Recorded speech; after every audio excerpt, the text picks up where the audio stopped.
we're here, and people are finding us and coming in because they're dying to talk to Tommy and maybe a little bit me and Melinda as well, but mostly Tommy, which he's a star in the room, and we will just quickly go through what we're doing, and then let's jump in and just have a nice chat about VC funding, what Tommy looks for in entrepreneurs and more. So super quick, Fast Track Malmö accelerated, as you know, we do this program from March to May for 3 months. We're known for great advice, but also for our network of amazing VCs like byFounders and Tommy. We try to help the teams to get to a seed round. And follow us on LinkedIn, Twitter, or YouTube, and connect with us. Okay, Tommy. So who are you, and who is byFounders, and what do you do? Thanks for having me on the show, as I always say in the US. Yeah. Welcome to the show. That's nice. Thank you.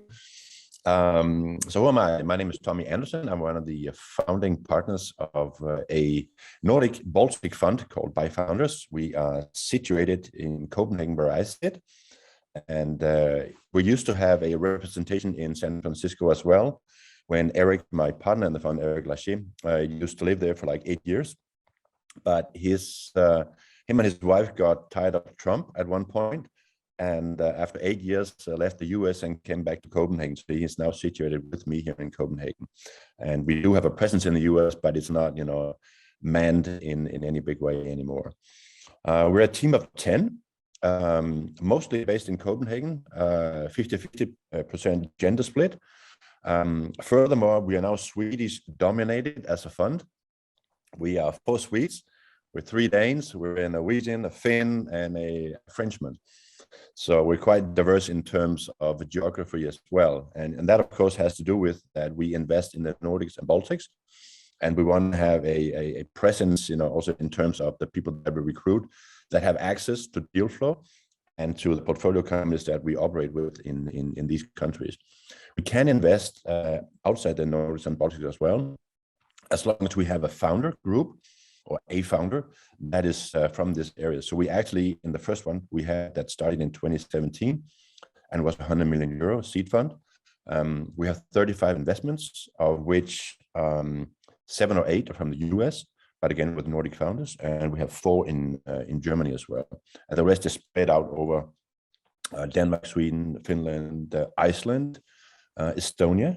We don't have any Norwegian investments yet. We're looking at some, but we haven't had the luck to invest in Norwegian companies yet.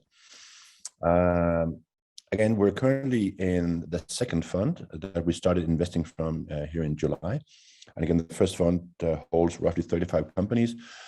We mostly invest at pre-seed and seed stage, and we follow on, in Series A. And the first one was kind of like a classic tech fund. Not vertically focused, not in any way specific to any industry. I think we took the intent that we would bring quite a significant seed fund to the stage and invest very broadly from the first one, whereas the next one, the fund 2 that we're investing from now, also has a climate and impact focus. So we widened the mandate to include that as well.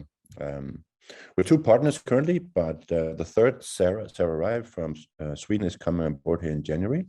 So then we're going to be 3 partners in the fund. Again, the team of 10, mostly based here in Copenhagen, but Sarah will be moving to Stockholm actually in next year.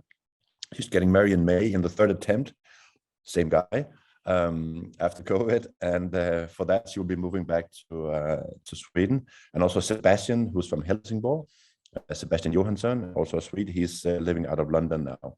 And it could be that we will also have a Finnish representation and a Baltic. We're trying to move out into the countries and be more closely available to the countries. So that's in short what we do. And we have a joint investment with you guys in digital. Happy to have more. So eager to learn what you guys are up to. Yeah, we're looking forward to co-invest with you, because you're one of the funds that we really like, are closest to our hearts at Fast Track Malmö, and have always been, and we really like and respect what you're doing, because and you have all these great founders in around. Maybe I should just Just Yeah, like a spend little 30 bit seconds about on that. that. Yeah, I forgot that. Sorry.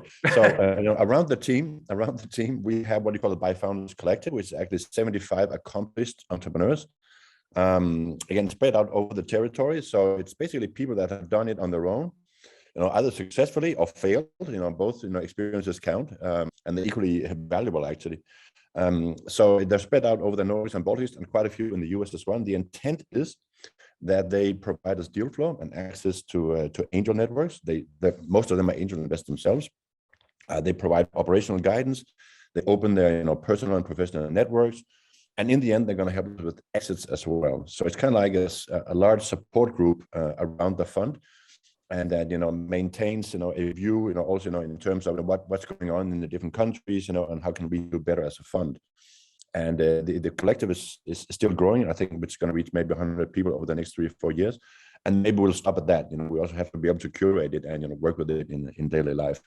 But you're right. That's a really good support group, and they work with the accelerators as well, and keep people from the ecosystem. Yeah, and I'm super curious about you. I went into your LinkedIn and trying to understand like who you are, but I know that you prior to byFounders, you've been investing like an angel. You've done successful exits yourself. Yeah. And I'm just super curious, like what do you look at like when you look at great teams? Because I understand that like in this environment today, you have less and less time to do your research because the deals are happening really, really fast in the VC world. So you mostly you have the team, which is super always been a big focus. But what do you look like? What kind of trades do you look at when you look at the great founders? Yeah, first of all, you're right. The timing to actually do an investment is super short. Once COVID happened, everyone was behind the screen. You didn't have time to travel. You couldn't travel. You barely had any time to look at the deck, because 3 or 4 other funds ripe with money that wanted to invest. So I think the environment that we invest in has become like this, in front of screens. You can travel, but not extensively. And worst of all, if I can phrase it that way, you don't have the time to travel. You may have the time to do the last signature, but you don't have time to actually put a term sheet ahead. So what we're looking at, first of all, of course, that and team-wise, I think one of the things we always look for is that we think that people have stamina in the sense that, any startup, be it well-funded or not, requires you to be, it's a long-term game. I mean, nothing is over in 1, 2, 3 years, and mostly it's 8 to 10 years or more before you become really, really successful. And there's going to be strides along the way. And I think the people that we've seen, most successful are the people that, are able to go through fire with their stamina, and also accept that this is not going to be a one-up journey. It's going to be successes, failures along the way. I think also one of the things that we really love is when there's a founding group, not just a single founder. We love when people come together with different backgrounds, different competencies and experiences, maybe even different parts of the domain knowledge of what they're trying to solve, from a technical point of view, from a product view, from a commercial view, funding view. Funding is super important these days. I think one of the key aspects also as a startup today is that, a lot of industries you cannot even compete without VC funding anymore. So they're just like closed land. So if you don't have a funding, a food chain of money for your startup, lined up, it's going to be hard to compete because all your competitors are going to be funded. So the funding experience, and knowing how to fundraise is going to be a key competence for most startups today if you want to compete. So those are some of the traits. And then, of course, we like empathy. We like people that, understand how to build a corporate culture. And for that, you need empathy. You need you need to be a people lover, because you're going to be recruiting a lot of people. And if you're a douchebag, that's not going to happen. And then we won't succeed. So I think that's at least some of the traits. Yeah, I love those 3. We will take them with us and write them down. And talking about the landscape, what have you seen in the last year in VC funding with valuations? Starting with that. Yeah, so valuation is an effect of something else. Valuations going up is an effect of interest being low or minus. So liquidity is ample. You have liquidity everywhere because liquidity is looking for a return. And when you have large pension funds or endowments, or even public money. In Denmark, we have the Danish Growth Fund. We have the same in Sweden and other places, right? So money is looking for interest. And if you can't get that, by putting them in the bank because you're punished by negative interest, you can't put them in bonds. That's negative interest as well. The public stock market is up as never before. So where do you put your money as a big investor? You put them in alternatives, which is like venture funding or private equity. So a lot of money has been flowing into venture funds, and you see the number of new venture funds popping up, even in the Nordics is historically high. That again gives you a lot of venture funds competing for the same startups. Of course, there's a growing number of startups as well, but I think even the money flow is bigger than the number of startups being created. And for that, you see valuations rising, because if almost free money is competing for the same startups, you're going to see valuations on the rise. And then there's a US effect that you've seen, like the last 2 years, you've seen a lot of successful IPOs. So a lot of the money that was put into startups or scale-ups is now flowing back to the LP. So our underlying investors, they want to put it back to work. So they're creating new funds and pouring even more money into the ecosystem. So it's like a flywheel now, where all that free money, as I say, because the interest is so low, it's flowing into venture funds. And the thing is also, we as a venture fund, we cannot sit on the sidelines and wait for valuations to go down. We need to deploy our money. We have an active investment period, and the clock starts ticking once we do the first investment. So in my fund, we have like a 4-year investment period, and we need to make our new investments in that period. So I just can't sit on the sidelines, wait for 3 years, like hopefully the world go down, and valuations are low, I'll deploy all my money. I can't do that. So with all the new money coming in and funds being created, valuations will go up because of all that free money, and that's the effect you're seeing now. Yeah, that is. Thanks for that answer. It's amazing, and we got some applause here. I saw somebody applauding you because they really understood something right now. We live with startups, so I see the Deal Room, Atomico, all these like reports on what is happening in VC, and that more and more, like I think that we're doubling up in money invested in startups in Europe last year. But what we don't talk about, we never see any numbers on that almost never see numbers that the amount of deals in pre-seed and seed is going down. Yeah, that's true. That's true. And I tell you what it is, because if you look at the last 10 years of returns from VC, they are outcompeting everything at the public stock market, the bonds, real estate, any other asset class. VC is now outperforming on a 10-year basis. So any clever investment will say, okay, I need to beat on that train, right? So they're not deploying money into VC, but especially later stage. So from Series A, B and onwards, because then the companies are like de-risked. You can deploy more money because it's larger companies, they need more funding.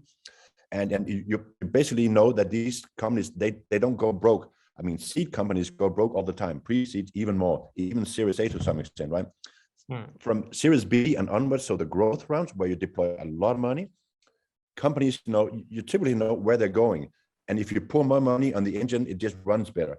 So that's what happened. You see a lot of money being deployed late stage, as we call it, because it's de-risked. You can put more money in, and you tend to know what's going to happen to these companies. So the large funds you see now, the Tiger, the Sequoia, the really big US funds, and some of the even EQT in Sweden, of course, they are deploying heavy money into growth stage companies, because that's even more profitable than putting it into the public stock market. And that's why you see the amounts going up, but the seed deals going down, because they want to take the de-risk route and put the money where it's safe. Yeah, and this is annoying. This is super annoying, because we always we read about there's so much money going into startup. Yeah, but they're like safer bets. So, but who is how can we get more investments? No, but the reason for the safer bet is that you and I and everyone around the table, we have pensions, right? So we want to make sure that once we go into pension, that money is not lost, right? So you actually want some money for yourself. So you say to your pension company, please place my money. You can play a little with them, but not that much. So put it somewhere safe. So when the heavy guys around, arrived at the table, pension funds, right? They said, we'll deploy it in funds that take later stage bets. So the reason you see the amount of money going up is that these guys have now entered the table, but they said, don't put it at too risky places. So the ones that are at seed stage, are people like us. We're typically funded by, funds that are more like risk taking. So the Danish Growth Fund, Novo, and other people, funds that are specialized in that do want to take early bets. But the guys that do not want to take risk, they deploy it in funds that take risk or no risk, almost later stage investment. That's why you see that amount going so much up. Okay, and I understand that. Melinda found some really interesting data here, like on this a big difference between for example, pension funds in Europe not investing in VC, but like a much more in the Nordics. That is also something like we kind of saw in the Atomic report. In general, you can say that pension funds are super conservative. They know they have to give some kind of return to their, the pension people that deploy their money with them, and they're super scared that they lose money. So they would rather place it at 0.5% interest, and that's fine. That's going to give it now, than going out and taking risk. But they do know, of course, and that's also why we see the VC funding going up, is that interest rates are so low. So they're having a hard time providing, proceeds to the people that are actually part of the pension company. So somehow they need to get some kind of proceeds, and venture turns out now to give good proceeds. So that's why they're entering the table now. Yeah. Okay. So let's go back to founders. How can we get more investments in pre-seed and seed round? Because the number of, as it looks like, the number of amazing startups that you want to bet on is not increasing. No. So I think there are several ways. First of all, we do have more seed funds. I mean, you have more in Sweden, we have more here. You see more in Finland as well. So there are more seed funds out there. Another factor, and I would definitely look at that if I was like in your turf, is the angel environment. The angel environment is kind of much more stronger, and you have a lot of people that come with entrepreneur backgrounds, like people like myself, to be honest, that came from the angel background, have money to spend, want to spend it, want to pay it forward to the next generation, and even have pretty much cash on hand that you want to deploy. So there's a growing group of like angels and what are called super angels, and even family offices of angels. Take like a guy like David Helgeson, the founder of Unity, right? So he created with his brother Ari, that came from Index, now his own family fund. They're now deploying like quite significant funds, out of a family office into Nordic startups. And you see more and more of that. So people like, have grown wealthy, by having their own startups, are now starting even not micro funds or angel funds, or like the Nordic makers that I used to be part of, like groups of angels now investing together. So what we're seeing at the pre-seed level, that we compete with angels, not other pre-seed funds. We compete, and even at the seed level, we're now finding it out with wealthy angels, angel syndicates that want that take the same deals, and these guys are not risk averse, and they want to take risks. They want to get in early. They want to influence the companies that they're part of, and they want to help them. So for that, we're now we're fighting it out with those kind of people, and that's a growing segment. So if I were a founder today, I would look at all these angels and what they're doing. They're easy to find. Just Google them, and Google the most wealthy people in Denmark, Sweden, and Finland that have made exits, and you know where they are. And then find out what their thesis is, because a lot of them have an impact focus, a climate focus. They want to do good. So a lot of these guys are moving into that territory, and really making heavy bets there. And we see them all the time now. So I think for the fund side, we're seeing more funds, but I think the angel side is growing even more, because people have got wealthy, because we've had 10 years of growth, and liquidity is still at zero interest. That's okay. Why. Okay, thanks for that. Let's elaborate a little bit on that, because I have Alma here from Heima, Alma Dora Rickesdotter from Heima from Iceland. She has a question like, what is your advice for people who are raising their first time to get like VC money? Because we know that like VCs like to take the risk by like betting on second-time founders or people who have already like trained for the Olympics once or whatever. What is your best advice for I think first of all, if you're a first-time founder and you haven't raised before, it's your first company, it's probably going to be hard to get VC funding right out of the gate. I mean, most of the time you would want to go to someone close to you, even being close in the ecosystem, and get angel funding. I mean, you have to get your ship off the ground.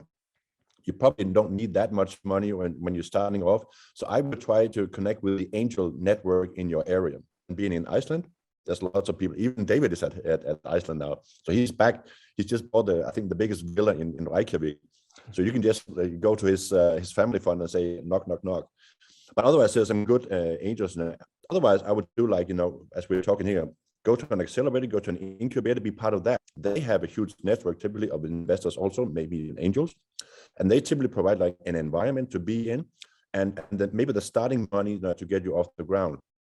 VC money typically does not kick off until at least pre-seed, maybe even seed, where you need to be able to prove more. So if you're right out of the gate, I would pursue the angel route. Hope Alma is happy with that answer. I am.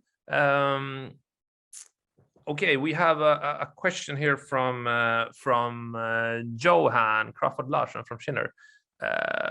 It's also like about okay, so valuation. So how are VC's expectations on returns? How are they changing when early rounds and valuations keep on growing?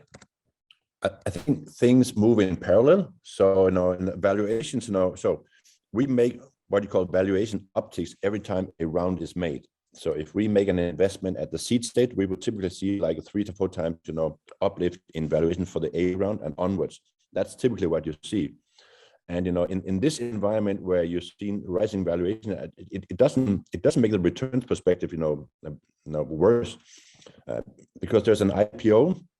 There's an IPO market that is very, very strong. You have a very strong one in Stockholm. I mean, in the US, it's even stronger. In London, it's very, very strong. Copenhagen, not so good, but that's more like technical stuff. So the route, either being like IPO, further funding, or maybe even strategic acquisition, is as strong as it's ever been. And again, it's fueled by liquidity being almost free. So even corporations that want to buy startups or buy scale-ups, they can loan money to do those acquisitions for almost nothing. So it's all an effect of liquidity being free. And as long as it is that, you're going to see evaluations on the rise, because people want to deploy money that they cannot get any interest on into asset class VC or PE, where you actually get a return. So we are expected to do the same 3 to 4 times the fund size as a return to invest as we were before. But you see like 10 times, the funds returning their money 10 times now without any effort almost, because everything is going amok. And we have that, like we see that at Fast Track Malmö as well. Like, so we invest in teams that made a pre-seed and want to do a seed round within 6 to 12 months. That is our sweet spot, right? And the best founders out there, the ones who we think are going to raise a pre-seed, they know their value. Yeah. And so the valuations or the valuations in pre-seed are like, I think like everything is doubling up in all rounds almost. I think there's one thing maybe you should consider as a founder, and that is, maybe I shouldn't say this, but I will. Yeah, do it. You have, as a startup, the power balance has shifted between VCs and startups. It used to be that VCs could, target the startup they wanted to invest in. But with the growing number of funds, startups definitely have a choice what VC or angel they want to, have a partnership with. So I think in terms of the actual deal terms that you're getting, and the things that you underwrite to get the money, you have a much better power balance now in actually being able to have more power as a founder in that relationship that you used to have before. So we as the fund, we published our term sheet. It's completely open. It's out on our website. You can see what kind of terms we have. So we, for example, we always invest with common stock. We don't take preference stocks. We don't have any anti-dilution. We don't have any liquidation preference and stuff like that. Very, very founder-friendly terms. And that's also an effect of more funds being out there competing for the same deals. So I think as a startup founder these days, don't just look at the money, also look at the terms that you're getting alongside those money. I mean, I think that's a key thing now. And the power balance has shifted, so you can get much better terms. And also for the next rounds, you can get much better terms, and you should really look for that, because that's going to ensure that you get some of that, value that you create in your startup, and not just the investors, to be honest. I love that, and I asked Sarah for a term sheet T-shirt as well at Slush. Yeah, so you should get one. Yeah, we have several. we use it. We use the resource in our program as well when we have a legal week where we actually we send all the founders to your term sheet. We really like it. Good thing is that it's putting pressure on the other funds as well. So if we have those terms, they need to somehow lower their expectations. No, I love it. I mean, you come from like helping entrepreneurs by being byFounders and know how to help out. And it's not only capital, which we really like, and me as a founder as well, and people are all around our program, our founders. So that is like super important for us. We have a question here from the audience, and Björn Andersen. It's about how much equity should the founder still have to be VC fundable? I guess. At a seed round or different types of rounds? Normally, you would say that you should not give away more than 20% in any round, right? So you should not dilute yourself more than 20% in any round. That means like going forward as well. We typically see when people arrive at our doorstep at pre-seed or seed, they have founders, the group, or one, have like 75 to 80% of the ownership still before the seed round. Then you get diluted in the seed round. Maybe you go down to like 60 something, right? Before the A round. After the A round, it's okay to come down below majority ownership. The math does that for you, right? But don't go out in a startup and give away 50% of the company in an angel round. You should sit on 75 to 80% after the angels have been there, right? So that's key. We call it a broken cap table if you arrive to us before the seed round with something like 50% ownership, because that's going to be super hard for us to like reinstate the cap table. We will do it sometime. We'll go to the end and say, hey guys, you took out too much ownership. I mean, we can't fund the company with you guys sitting around the table with, with 50% ownership. So sometimes we do that. We go back to founders and say, or to the angels, say, hey, we like the company, we'd like to invest. Please give up some ownership. Or we take out a large warrant pool, and then we like redistribute that wealth to the founders instead via the warrant pool. That's also one way to do it. But we have done what we call cap table resets to make the founders, more majority like owners like at an earlier stage. But again, never give away more than 20% in any given round. That's the rule of thumb. And you should have majority ownership before the A round still. That's also a rule of thumb. Mm. So every year, every second year, we do a survey with VCs in this matter, and we will ask you again like what the trends are. But we created this one, like, so it's a microfiber cleaning cloth to erase like some messy cap tables, and that is like that is basically what we asked 25 VCs in Europe on their optimal percentage before a pre-seed, seed, and Series A. So you're in there. 81 is the result in seed. In average. So I think one of the things you should also consider is not, as a founder, of course you have some ownership, but you should also make sure that the key employees, your C-level and key have, ownership as well. So warrant pools are extremely, important. Set aside between 10 to 15% ESOP warrants in every round. So you have warrants to give to your key people, and that keeps them incentivized as well. Even though you're like great founders, you're not going to be anything without like the 15 to 20 to even more people that are the key people of the company. And these days, any good company has good warrant schemes. So it's a competing factor for you to attract people as well. And if you don't have a good warrant program, it's going to be harder to attract people. So for that, we also make sure that there's always a warrant pool available in the round that we participate in that can be used either, not to like support the founders, unless we need to redistribute, but to give out to key employees that are part of the journey as well. That's super important, HR-wise. Thanks. We have I want to jump in here with another question from the chat. I'm keeping a little eye on the chat. Yeah. And Mamad Yusubo, he's sitting in Malmö, and he's the founder of Ovistic 8, and he would like to know what would make your fund look at a first-time founder, because I know you've invested in first-time founders as well.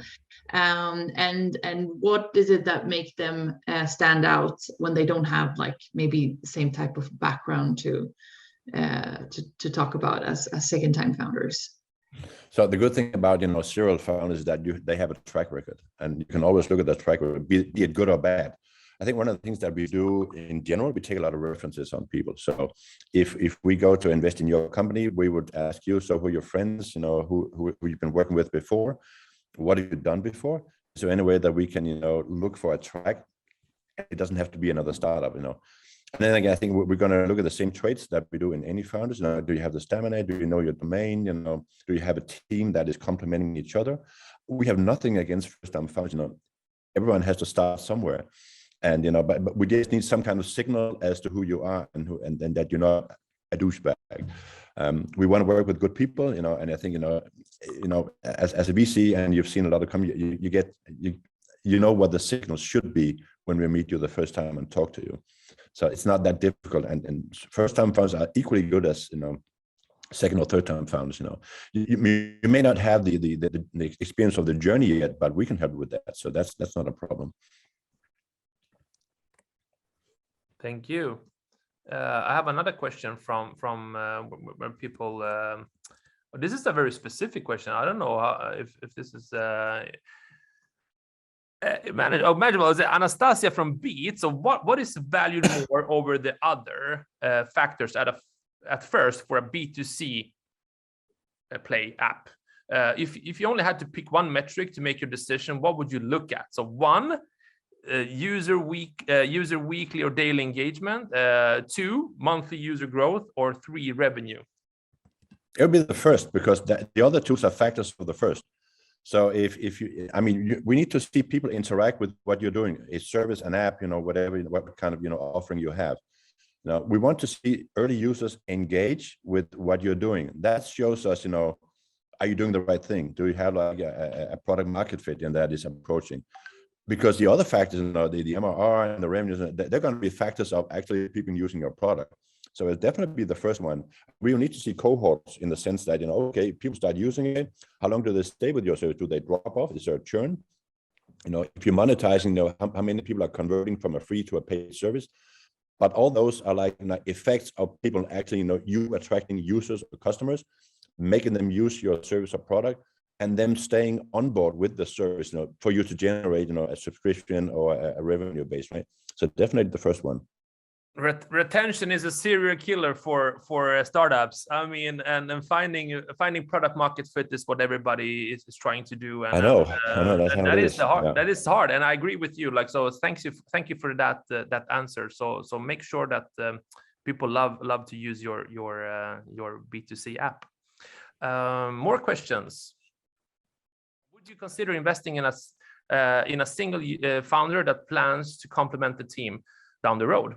And this is 2 questions. One, so is it actually much easier to attract the best team members once you have secured a first investment or some LOIs?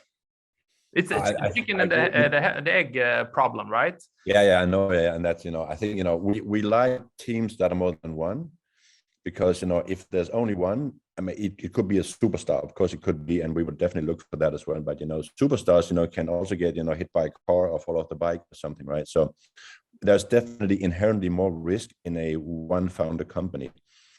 And also it's very hard for a one founder team to hold all the competencies that, you know, need to be in place to actually get off the ramp.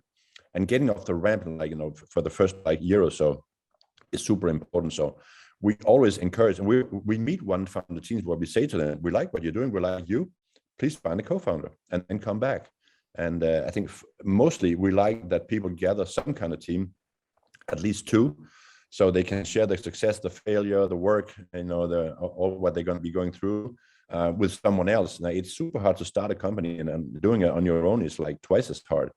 So we do fund one-man companies, but it's rare because of the risk and, you know, the effort that needs to be done by this founder. So we sometimes help people finding, you know, a co-founder. So we have, like, you know, access to people, of course, and then we point people in direction. We say, you hold this competence and this, go look for this, and here's someone to talk to, maybe, right? But, you know, we prefer 2 to 3 man bands. Thank you for that. I have a question here from is it a follow-up? No, okay. I have a question from Martin from Cargo Plot, and this question is around it's about spending time attracting VC money or attracting angel money. And like, this is a trap we've seen a lot. Like, there's a lot of funds out there, and everybody wants to take a first meeting at least, because they have a lot of shitloads of associates who are there to like take first meetings. And they're always like positive, and as we know, like, it's harder and harder the more meetings you get with a VC, and the hardest one is the last one, like when you decide investing. So we've seen a couple of startups, no names, but they've gone down that rabbit hole of just taking a lot of meetings and missing out on building a company. So what's your advice for these people and startups? There's no doubt you can spend all your time fundraising and forget about operating the company, and that's super dangerous, because while you're doing that, you're letting your company down. It doesn't grow. You're going to lack growth, and in the end, the VC, your company's not growing anymore. So and it can be a rabbit hole, as you say, because you spend a lot of time on it. I would encourage people to, if they can, define a period where they're going to be fundraised. So do the effort, work 24/7 during that period, but then take stock and say, okay, where do we arrive at after that period? Being in constant fundraising is very, very stressful, and you can't really operate the company while being in constant fundraising. So we typically say that there's a start and an end, and you make frequent visits with your team into how's it going, and you prepare yourself for the actual start of the fundraise. That typically works best, and I shouldn't say this, but we get FOMO by being part of such processes, because we know that other funds are looking at the same time. So we pay attention, and we pay duly attention if we can see that that people fundraising are doing it like professionally. So we are more engaged if we know there's a time. If we have a lot of time, I'll have my associates spend all the time they can. We get like super DD and everything, but it's not fruitful for the startup. So give us some time pressure, and we'll work on it. And that is also, we have some teams here, aspiring Fast Track Malmö teams for our next batch, and that is also the advice we're giving our teams, that get those, take short meetings, and create, and tell people there's a deadline, and stuff like that. And then when you're ready, when you're hitting, if you're a first-time founder, when you're hitting those numbers that and you can keep them for a couple of months, then you say like, we're fundraising for 3 weeks, and then try to get everybody and get the term sheets on at the same time. Otherwise, you have one term sheet in January and then one in May, and then like, I don't know, it just doesn't work out. It's like a race, once the gun goes off, it's off, right? And you should try to get that FOMO, running between whatever angels or VCs that you have. So we also compete for the deal. That's what you should do. And here's one more little secret. Like, time is like often in investors' corner, and the more time they have from the meeting to the investment, like the more you can learn, and the more like, I don't know, it's probably not good for the teams, for startups. And maybe one last thing: don't fundraise too late when you're close to not having any money in the bank. Be careful about not running out of money during the fundraising. That's dangerous. That's a good one. That's a super good one. We have one high. Yeah, we have multiple questions, like the same question asked by multiple people in the chat. So I really feel we should take care of this. Take it. And I heard already, Tommy, that you like to talk about metrics, so you will like this question. So we have both Volodymyr and Willem from BookBeat, a bunch of people asking, like, when I have a B2B company, when should I go and start raising a seed round from VCs? What are the metrics? Like, what milestone should I reach? So what kind of, are we talking a subscription-based company, or what kind of business? Yeah, like a B2B SaaS. Because normally you say like the threshold for an A round is roughly, well, it's moving target again, because of all the competition. An A round today is raised on like from $500,000 in MRR to like $1 million, depending on the growth rate, right? So normally we consider it to be like, several factors. One, the actual amount. So this is a seed round, right? Or it was an A round? For seed round, to start to talk to the first VCs, basically. Yeah. I mean, these days, seed rounds, they come in all flavors, right? To be honest. Everyone knows that a seed round is not about having monetized your user base. It's more about playing around with, do I have a product market fit? So seed rounds are usually, they're used for getting to a stage where you can actually start monetizing. And we respect that. So we like to see that you have a user base, that if it's such a product, that you have a user base that is, first of all, you can acquire them, profitably. So you know what the CAC and the LTV ratio is. Secondly, we'd like to see that they stay on your product, so the churn is low. And I think, and also what we like to see is that you have significant growth. That once you see that you got this fit, that you can actually attract users, in a certain tempo, and plus 20-25, month-over-month growth is nice at that stage. Whether you can get to it, remains to be seen. But that's typically the ones that really stand out, that you can grow at that pace.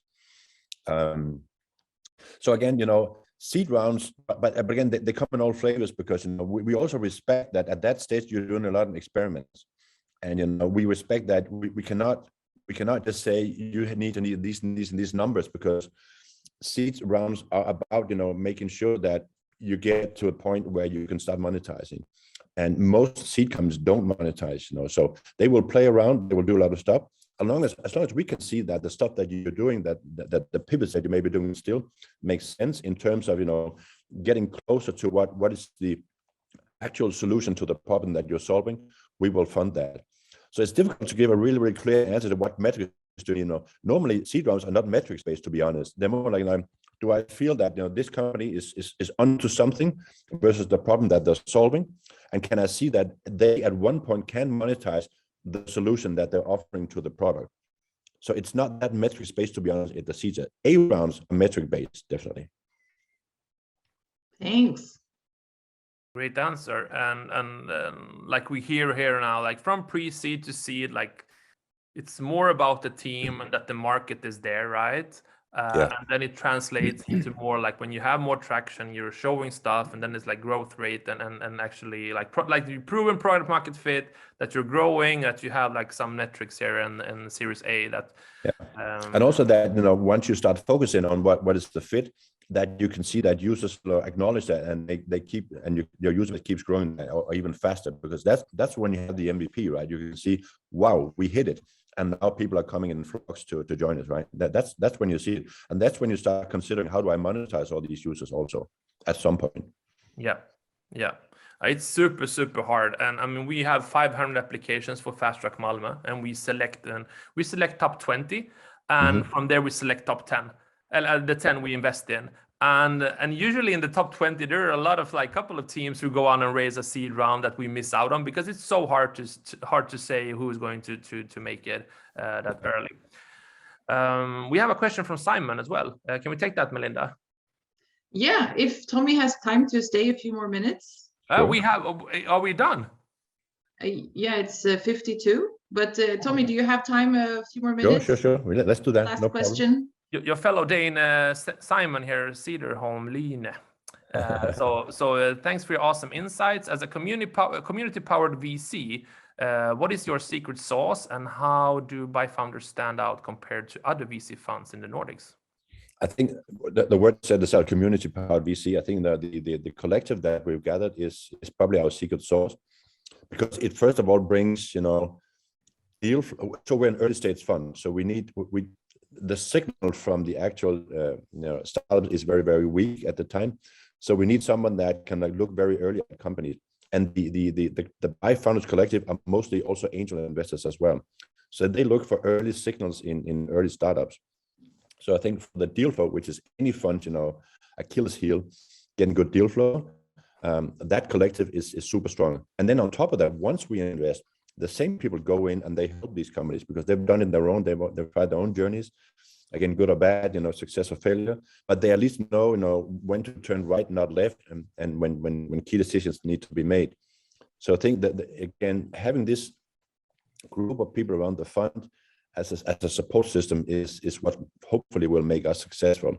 And it ensures that we stay on the line, sorry, in the sense that, these guys want to pay it forward. So we cannot do anything as a fund that goes against that, aspiration that we want to be helpful. We want to be a fund that, is eye to eye with founders. We all founders ourselves. I founded company, I founded 3. So, and I've tried to be with VCs that did not have that, the same thinking. And I think we want to create an environment where you can, as a startup, feel comfortable with the VCs that you're working with. And that's what we aspire to.